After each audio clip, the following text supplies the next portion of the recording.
로 기도합니다. 아멘. 오늘 함께 나눌 하나님의 말씀은 사사기 20장 1절부터 16절까지의 말씀입니다. 사사기 20장 1절에서 16절까지의 말씀 읽으실 때 저와 여러분이 한 절씩 교독하고 마지막 절은 함께 읽도록 하겠습니다.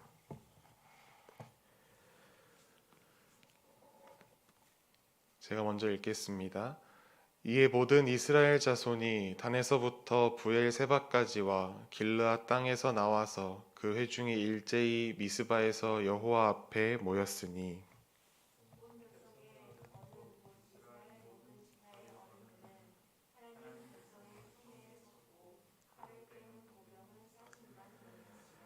이스라엘 자손이 미스바에 올라간 것을 베냐민 자손이 들었더라. 이스라엘 자손이 이르되 이 악한 일이 어떻게 일어났는지 우리에게 말하라 하니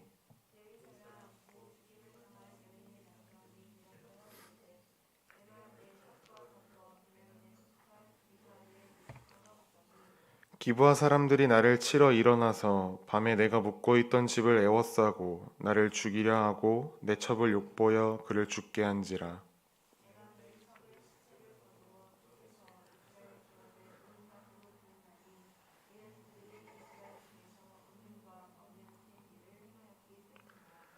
이스라엘 자손들아 너희가 다 여기 있은즉 너희의 의견과 방책을 내일지니라 하니라.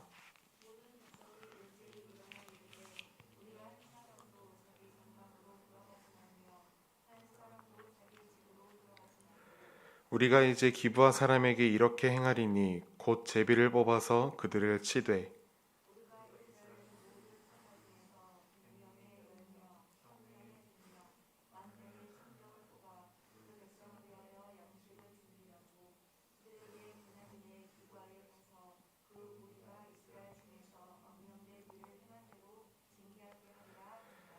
이와 같이 이스라엘 모든 사람이 하나같이 합심하여 그 성읍을 치려고 모였더라.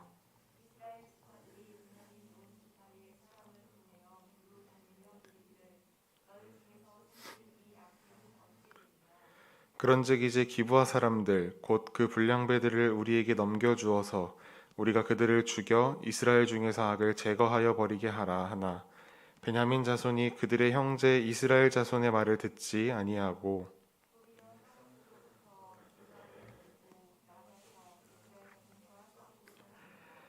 그때에 그 성읍들로부터 나온 베냐민 자손의 수는 칼을 빼는 자가 모두 2만 6천 명이요 그 외에 기브아 주민 중 택한 자가 700명인데 이 모든 백성 중에서 택한 700명은 다 왼손잡이라 물매로 돌을 던지면 조금도 틀림이 없는 자들이더라.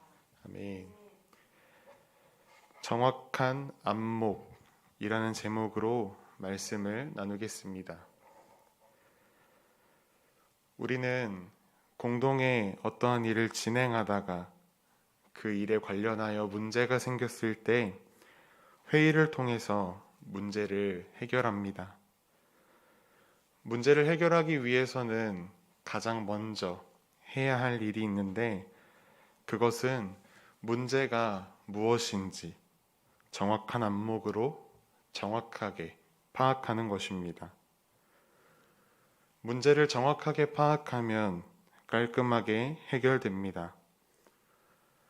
또한 그렇게 하기 위해서는 문제를 숨기지 말고 모두 드러내야 합니다.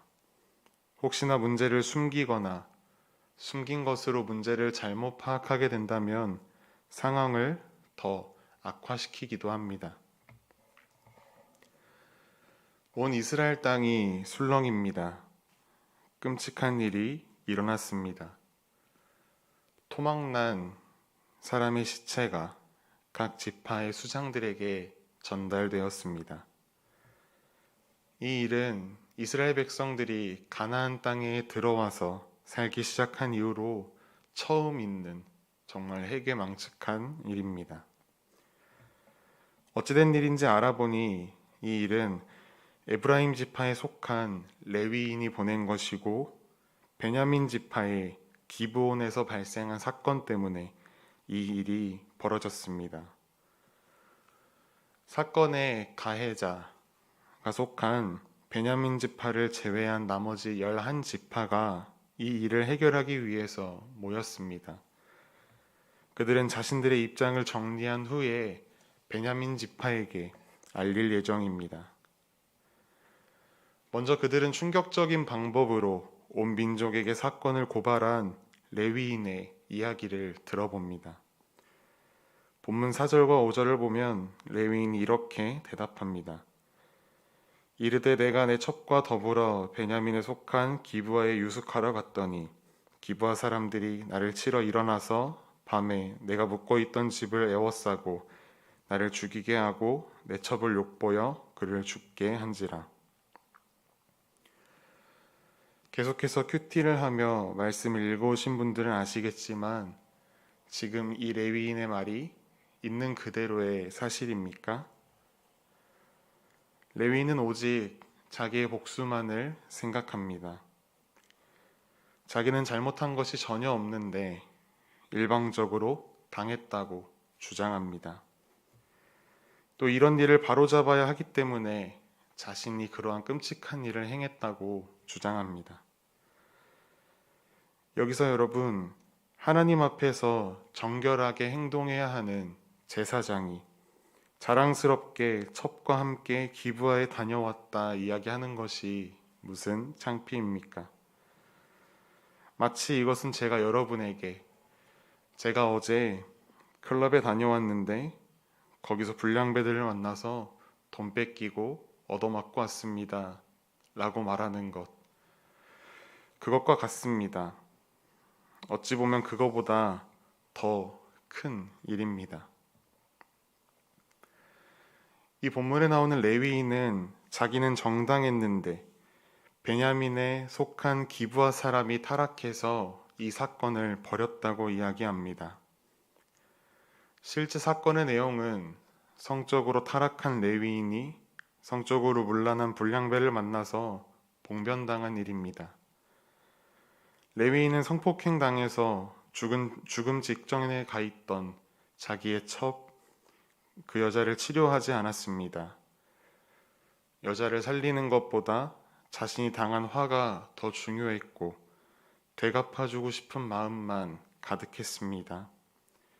그러다가 사건이 이렇게 터져버렸습니다. 그런데 여러분, 본문을 읽으면서 너무나 암울한 것은 그 레위인의 말을 들은 수많은 사람들 중에 그 누구 하나도 레위인의 잘못에 대하여 그것을 지적하고 있지 않다는 사실입니다. 시체를 훼손하는 일은 율법에서조차도 어떻게 처리해야 하는지 나와 있지 않을 정도로 너무나 끔찍하고 해괴한 일입니다. 율법에서는 시체를 부정한 것 중에 탑으로 여깁니다. 시체로 인해서 부정을 저지르고 시체를 만져서 정결함을 잃은 사람은 이스라엘 백성의 자격을 잃게 됩니다. 돌에 맞아 죽을 정도의 그런 무거운 범죄라고 규정하고 있습니다. 하물며 정결의 수호자와 같은 역할을 해야 하는 레위인이 시체를 훼손하는 일은 어떤 경우에서도 일어나면은 안 된 일입니다. 거기에 더해서 지금 그 시체는 누구의 시체입니까? 자기 가족의 시체입니다.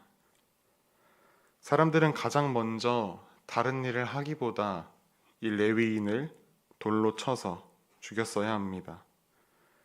하지만 그 누구도 하나님의 말씀, 그 율법에는 관심이 없습니다. 역시나 이들에게는 하나님이 없습니다. 자기들이 왕이고 그렇기에 멋대로 행합니다.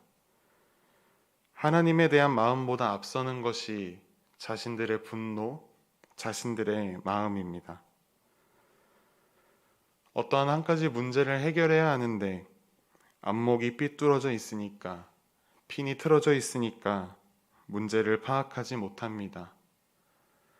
숨김없이 드러내야 문제를 해결할 수 있는데 자신의 유익이, 자신의 욕망이, 자신의 의가 앞서기 때문에 숨기고 자신에게 유리한 것만 드러냅니다. 이래서야 문제를 해결할 수 있겠습니까? 베냐민 지파에서는 나머지 11지파들이 연합하여 모였고 40만의 군사를 모았다는 사실을 들었습니다. 이 11지파는 베냐민 지파에게 그 불량배들을 넘겨주면 민족 차원에서 처단해서 민족 안에 있는 악을 없애주겠다라고 이야기합니다. 그러나 베냐민 지파는 그 불량배들이 자신의 지파라는 이유만으로 내어주지 않습니다. 감쌉니다. 그러고 나서 그 40만을 맞서 싸우겠다고 베냐민 지파도 군대를 모집합니다. 모든 지파가 자신의 유익을 위해서만 행동하고 있습니다. 비극이 비극을 낳았습니다. 자기 가족을 죽게 하고 시체를 훼손한 일이 걷잡을 수 없이 커졌고 이제는 같은 민족 내에서 한 가족끼리 전쟁을 하게 생겼습니다. 이후 전쟁이 일어납니다. 11지파의 40만 명의 군사들 중에 4만 명이 죽었습니다. 베냐민 지파 2만 6천 명의 군사 중에 1,000명을 뺀 모두가 죽었습니다. 이들이 이렇게 문제를 파악하지 못하고 상황이 파국으로 치닫은 이유가 무엇입니까? 영적인 안목이 그들에게 없었기 때문입니다. 하나님이 계시지 않는 삶을 살다 보니까 어느새 영적인 장님이 되어 있었습니다. 우리의 삶에 육적인 안목 또한 중요하지만 그보다 더욱 영적인 안목이 있어야 합니다. 영적인 안목이 정확해야 합니다. 영적인 안목이 정확하기 위해서는 내 의지, 내가 아니라 하나님을 전적으로 의지해야 합니다. 하나님을 가까이 하고 하나님과 함께하며 하나님의 뜻대로 살아가는 자에게 하나님께서는 영적인 안목을 열어주십니다. 오늘 하루 그리고 또 앞으로의 우리의 삶 속에서 그 하나님만을 가까이 하고 하나님의 말씀을 가까이 하고 하나님을 의지하는 또 그 뜻대로 살아가서 하나님께서 열어주시는 영적인 안목으로 모든 문제들을 꿰뚫고 신앙의 흔들림 없이 굳건한 믿음을 지니고 살아가는 저와 여러분의 삶이 되기를 간절히 소망합니다.